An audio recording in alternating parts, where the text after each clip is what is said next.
mag-subscribe ka na. Hello, hello,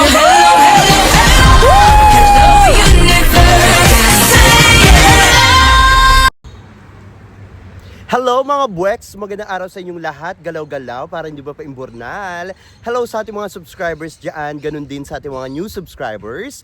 Welcome to Parade of Beauty. If you are here today, welcome to the new era of beauty. Beauty is in you. Di ba? Kamusta naman kayo? Hello po sa mga nanonood dyan. Ayan, mga 1 million viewers. Please don't forget to subscribe to my channel. Click your notification bell para mas updated kayo sa ating mga chika everyday and night sa mundo ng pageantry. And please like this video. Ayan, baka may stroke kayo. Alam nyo na, galaw-galaw. Mag-like din and subscribe, no? Ayun, charot. Anyway, mga buweks, ito na nga, nakakatuwa naman. Ayan. Kasi nakabalik na ang ating Reyna, ang ating first runner-up Miss Grand International 2024 na si Christine Julienne Opiasa or mas kilala sa CJ Opiasa. Ayan. So kagabi nga ay lumapag na sila sa airport sa Pilipinas, sa Manila. Kasama si Papa Nawat o Jimboa. Nakakaloka talaga naman yung effort ni Papa Nawat, hindi rin matawaran, napaka hands-on niya. And of course, gusto niyang makita yung magiging journey ni CJ Opiasa para sa kanyang homecoming, diba? Kaabang-abang naman ang kanyang homecoming today. Ayan, nagkaroon nga siya ng sa MOA Arena yan, Ay, MOA Arena sa, tama ba? Mall of Asia, ayan.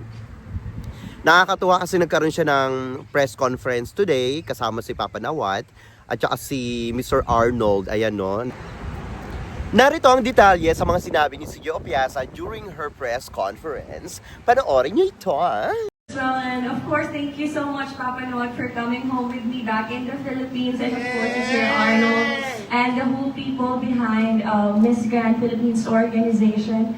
And of course, to all the media fans, in a month after the competition, more than a month after the competition, but still, your warm welcome, your support, and your love is still here. So thank you so much for sharing this very special moment with me. This very special day, of course, for the whole Filipinos and for all the fans of Miss Grand International. So maraming salamat po sa pagdalo at sa pagpunta ngayon. And I know we're gonna have our Grand Parade also later, so I hope you guys will also come with us and share that moment with everyone here. And there's a lot that I want to share. I mean, the experience with Miss Grand International, but definitely it is a competition that sets the standard when it comes to beauty pageants. And aside from that, we have a lot of high caliber queens who join Miss Grand International, and of course, I want to see more of what's coming for Miss Grand International and for what's coming for Miss Grand Philippines as well. And we are excited on what's going to happen for 2025. But as of the moment, I want to savor my reign as your first runner-up of Miss Grand International. And there's a lot of activities that we are preparing. Also here in the Philippines, we have media tours, we have brand shoots as well upcoming. We are also going to do our charitable events, of course, here in the Philippines. And there are also other events that we are going to do in Bangkok, and as for Papa Noat, we're going to travel also. So I'm looking forward to that, and I'm just so proud that now I am back home and I'm sharing this with everyone here, to all the Filipinos. Thank you so much for all your support.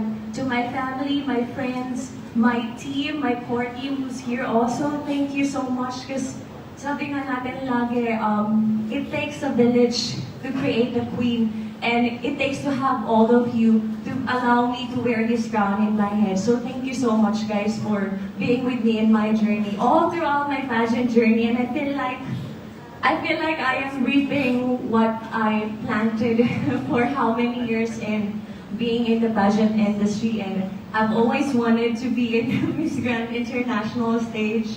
And sabi ko nga parang it's a second chance for me when I was able to win the Miss Grand Philippines crown. And after 3 days, I flew directly for the competition.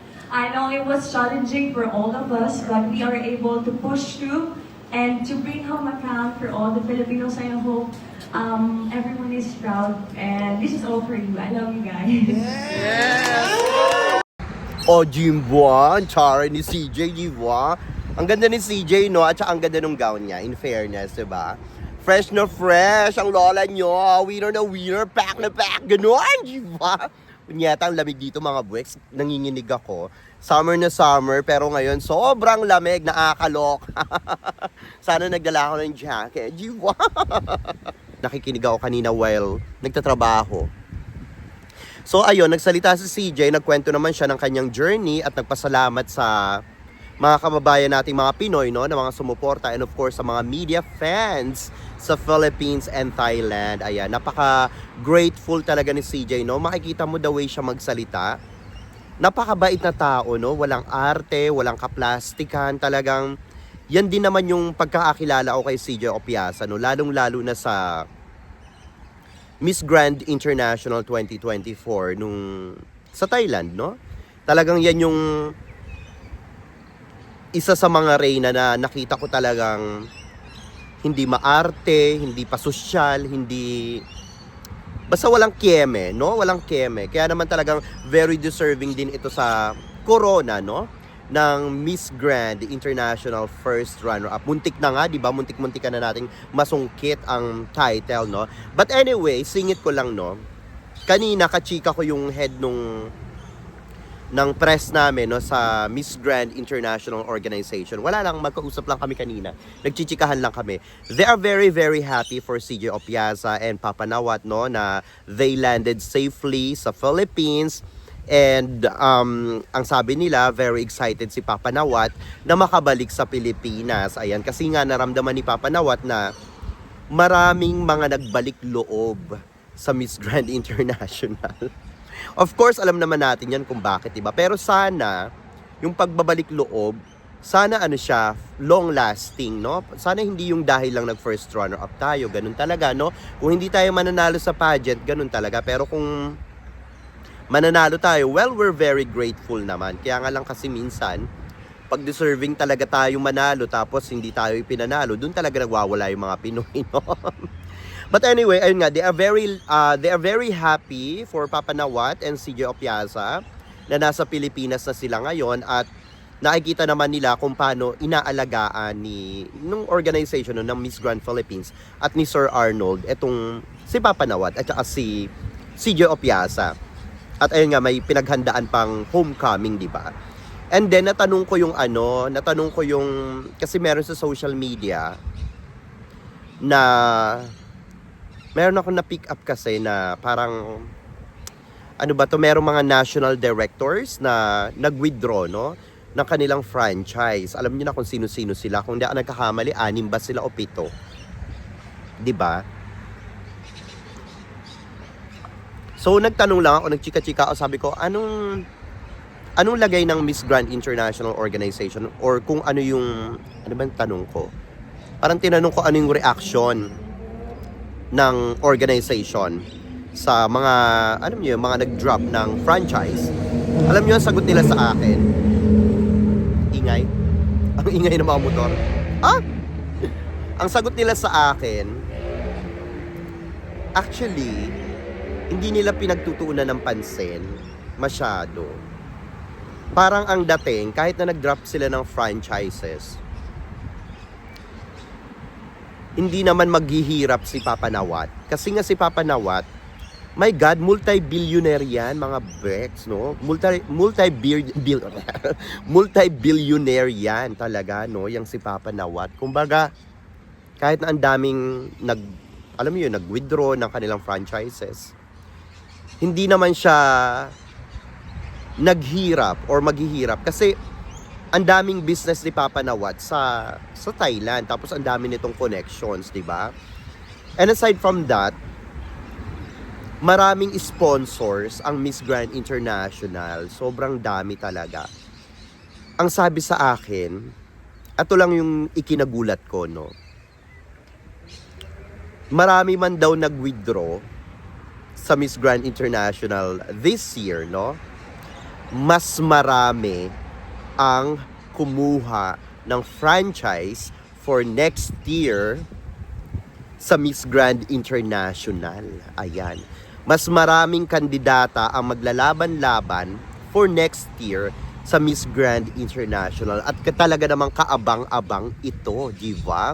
Kasi biruin nyo kung iisipin, di ba? Ang daming kumakalat na balita na sinasabi na kesyo wala daw, lagapak na daw ang Miss Grand International. Kung tutuusin nga, di ba, ang Miss Grand International ang pinakamalakas, di ba? Pinaka number 1 sa lahat ng beauty pageants, mapa-minor man o mapa-major, ang dami nitong pinataob, di ba? So ngayon, production-wise, at saka sa, anong tawag dito, sa results, di ba? So ang dami niyang pinataob. So marami pa ring naniniwala sa Miss Grand International na kahit daw maraming nag-withdraw, mas marami ang kumuha ng franchise sa Miss Grand International Organization. O, Jimwa, talaga namang marami tayong aabangan next year at magiging busy tayo. But anyway, yun lang, mga chika-chikahan namin. Siyempre, mga ibang private and confidential, hindi ko na chichika sa inyo, Jimwa.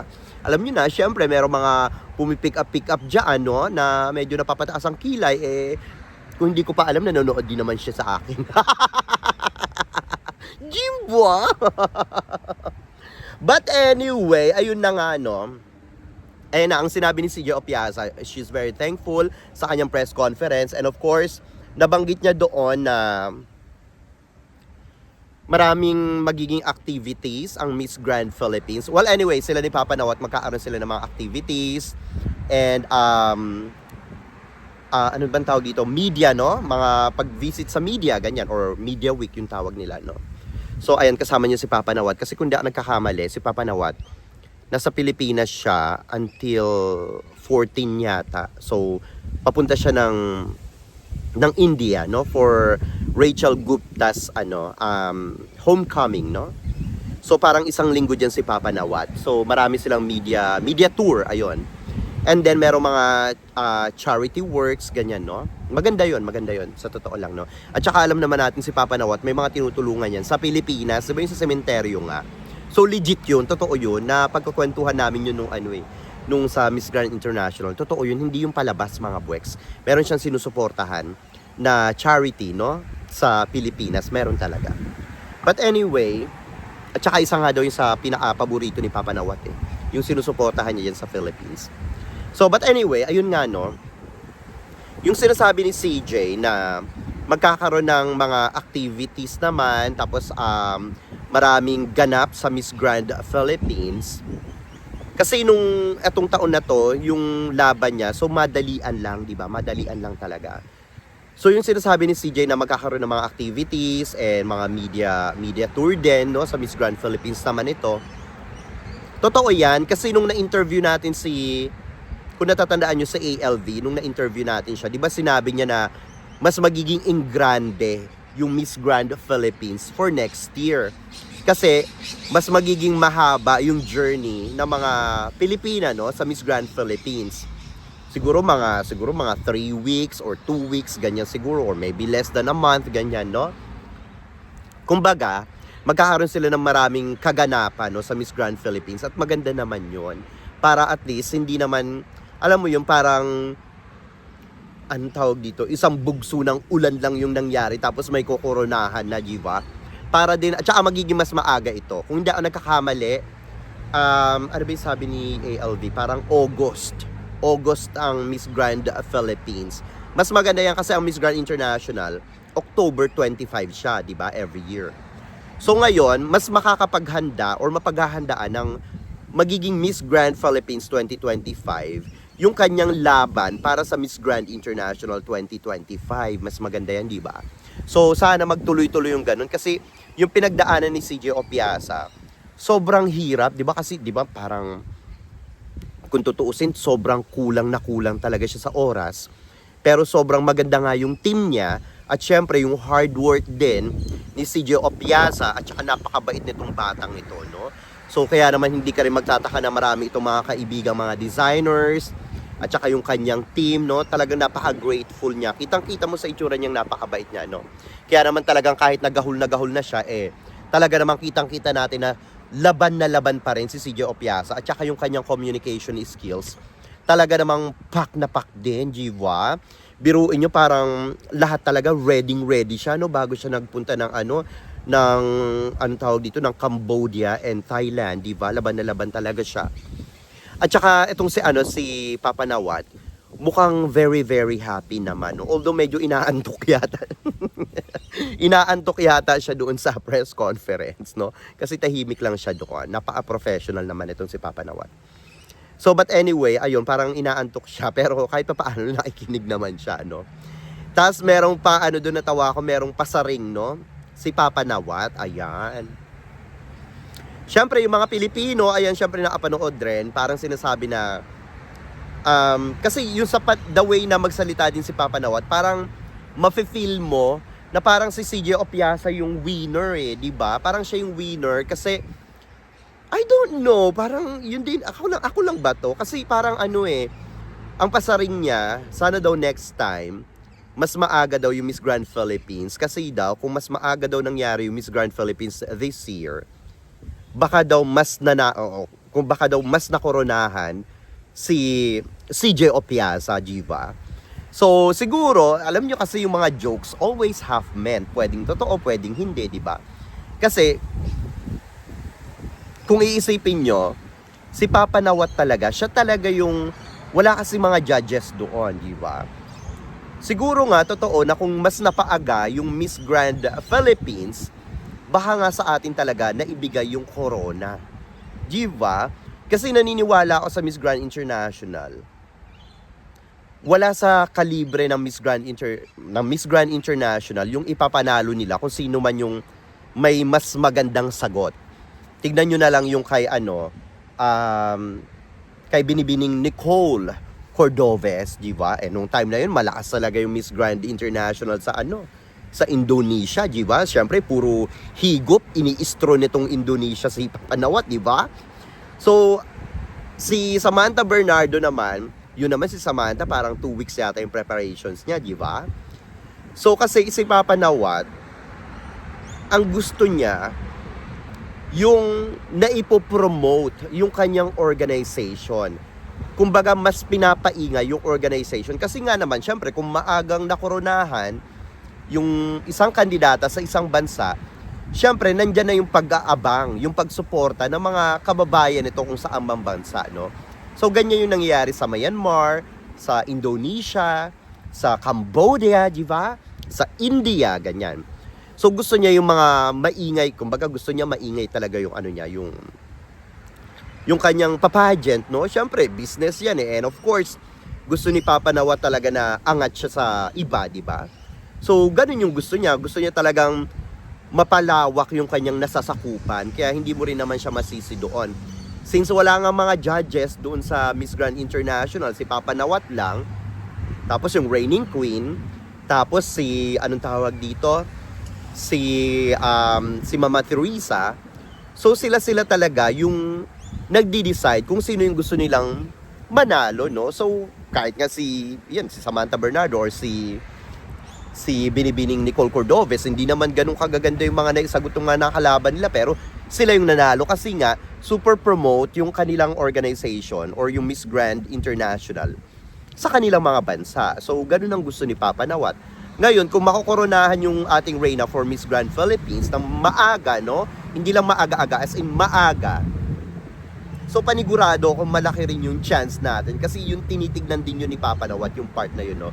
Yung todo-todong suporta sa kanyang papageant, no? Kaya sana itong si ALV talagang i-push niya yung Miss Grand Philippines sa August, di ba? Maswerte na nga lang si ALV kasi nasungkit natin ang corona ng first runner-up, no? Sa Miss Grand Philippines. At saka ang swerte-swerte ni ALV this year, kasi ang dami niyang corona eh. Di ba? Ang dami niyang corona this year. Siya yung humakot this year.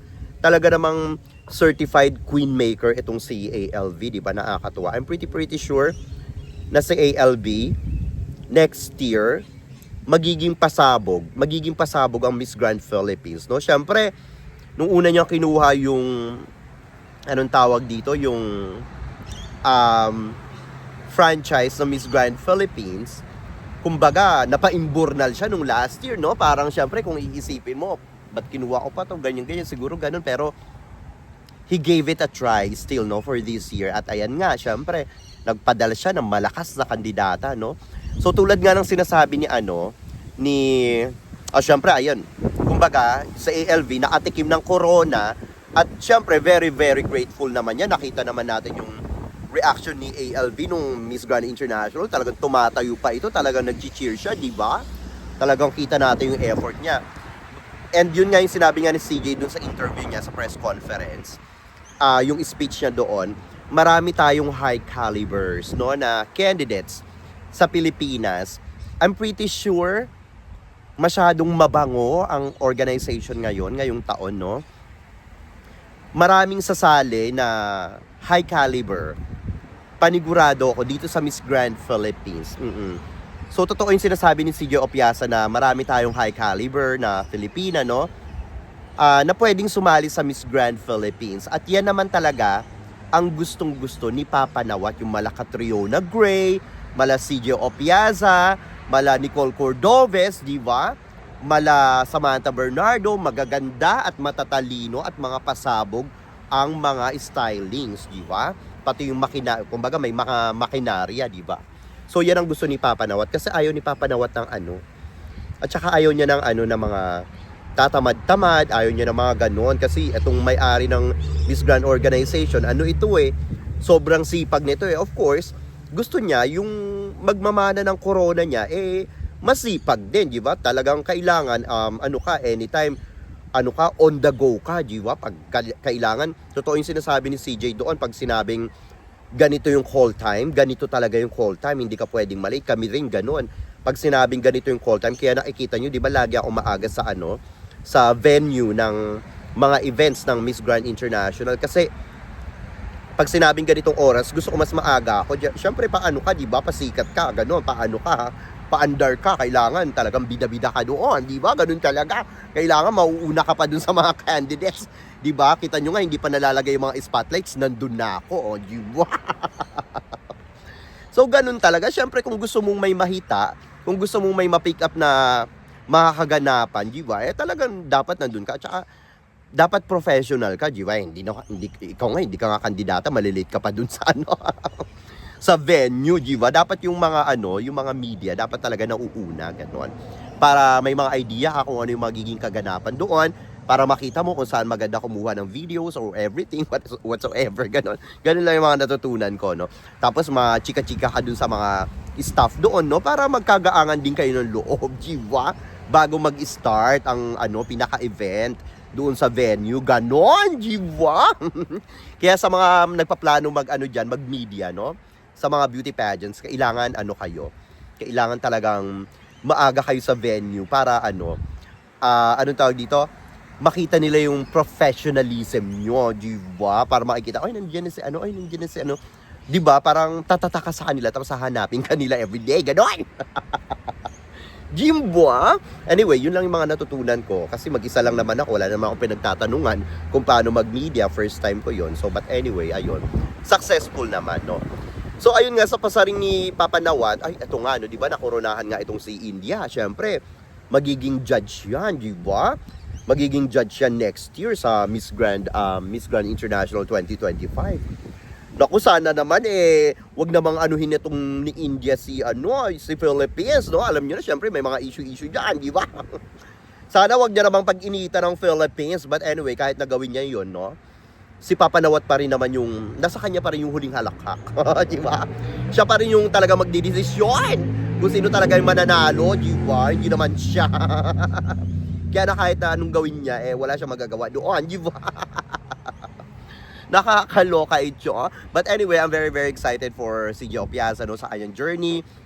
Nakakatuwa rin kasi sabi nga ni Papa Nawat kahapon, no, sa interview sa airport, na si Gio Piazza ay makakasama sa mga travel o di ba, around the world. And of course, she started na tulad nga ng sinabi natin, no, dun sa interview ko kay Gio Piazza na who knows, ganyan, in the near future, after the coronation, yung magiging journey mo, magtuturo ka na rin sa Thailand ng pasarela, di ba? Ayan nga, nangyayari na ngayon, di ba? At saka yung mga pagbebenta-benta nila na ng mga, anong tawag dito, na mga, yung online selling, live selling nila, no? Meron silang commission doon, tulad nga ng sinabi ni Papa Nawat, more selling ng mga products, ganyan, more money, di ba? Di ba? So may commission ang mga kandidata doon. At makakasama nga si Sigio Opiasa around the world, di ba? Yung tour nila, ang buong ganyan, na. Lalong-lalo na daw ang first runner-up at second runner-up. Eh ngayon naman, ito daw si India, si reigning queen, parang ang dating hindi siya makakasama lagi sa mga tour. So si CJ Opiasa, ang gagawa ng trabaho ni India o Jimba. So siya yung makakasama ni Papa Nawat sa mga travel, no? Sana si India mag-stay na lang sa sa India, Jimba, para na lang si CJ Opiasa ang talagang tinaguriang Miss Grand International 2024, Jimba. Mas maganda yung ganun, mga buweks, Jimba. Total naman, para naman kay Papa Nawat, amoy na amoy naman, di ba? Amoy na amoy naman natin mga Pinoy na parang si CJ Opiasa talagang nakoronahang Miss Grand International, no? Talagang bet na bet ni Papa Nawat si CJ Opiasa. Kasi nga syempre ang bait-bait, di ba? Saan ka pa? Walang attitude, di ba? Walang pagka-attitude na ito. But anyway, mga buweks, ano masasabi nyo dito sa ating mga chika ngayong araw na ito? Mag-ingay kayo sa ating comment section para makita ko rin ang inyo mga opinion, di ba? Pasensya na. Nag-stop ako, nilunok ko kasi yung laway ko. Baka kasi mamaya may lumabas na laway sa bunganga ko. Nakakahiya naman, di ba? Anyway, hanggang sa susunod natin mga chika-chikahain. Bye for now, mga blacks, and I love you all. Bye! See ya!